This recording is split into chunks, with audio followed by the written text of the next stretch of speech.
Use হয়, তুমি যে কোনো জায়গায় খোঁজ নিয়ে দেখতে পারো। কেন?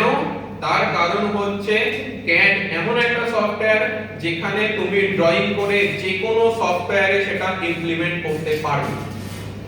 দ্যাটস বিকজ অফ এটা একটা মাদার সফটওয়্যার। এটা যে কোনো জিনিসের মাদার সফটওয়্যার হচ্ছে CAD। এবার প্রফেশনাল সেগমেন্টে তোমার গ্রোথ কি?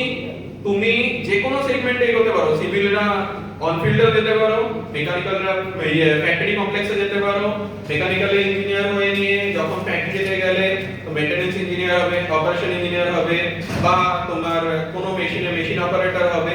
খুব ম্যাক্স টু ম্যাক্স যদি যাও সেখানে অ্যাজ এ কিউএনএ তে ডিপার্টমেন্টে যাবে, খুব মানে সেটা rare to rare case Q N A ডিপার্টমেন্টে যাবে, মানে কোয়ালিটি এন্ড অ্যাসেসমেন্ট ডিপার্টমেন্টে যাবে। রেয়ার টু রেয়ার কেস, সেটা এক্সপেরিয়েন্স না হলে কেউ যায় না। বাকি তোমরা কি হয় মেকানিক্যাল সেগমেন্টে যদি যেতে যাও, মেকানিক্যালে হয় প্রোডাকশন ইঞ্জিনিয়ার হবে না মেইনটেনেন্স ইঞ্জিনিয়ার হবে। দুটোর জায়গাতে সবচেয়ে বাজে জিনিস হচ্ছে লেবার কন্ট্রোল, মানে man power control. Man power control এমন একটা বাজে জিনিস, তুমি ভুল করবে না কিন্তু তুমি সেই জায়গাটায় কোনো রকম প্রবলেম হলে you are the liable on that project. তুমি সেই প্রজেক্টের যাবতীয় যা প্রবলেম হবে you are taking the liabilities.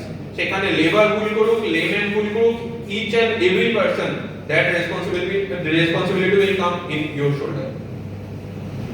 কিন্তু ড্রয়িং হচ্ছে এমন একটা জিনিস যার কন্ট্রোল রয়েছে তোমার হাতে। তুমি ভুল করলে সেটা ভুল, তুমি ঠিক করলে সেটা ঠিক।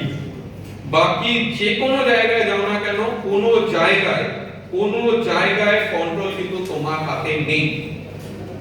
সেকেন্ড পয়েন্ট কি, ফ্যাক্টরিতে বা যে কোনো ইন্ডাস্ট্রি সেগমেন্টে যদি তুমি মেইনটেনেন্স বা অপারেশন ইঞ্জিনিয়ারে যাও, প্রপার কোনো লাইফ নেই। তোমার সেই ফ্যাক্টরি কালচারে ঢুকতে হবে।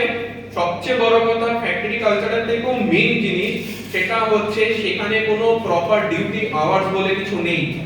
তোমাকে 8 ঘন্টাও করাতে পারে, 10 ঘন্টাও করাতে পারে, 12 ঘন্টাও করাতে পারে।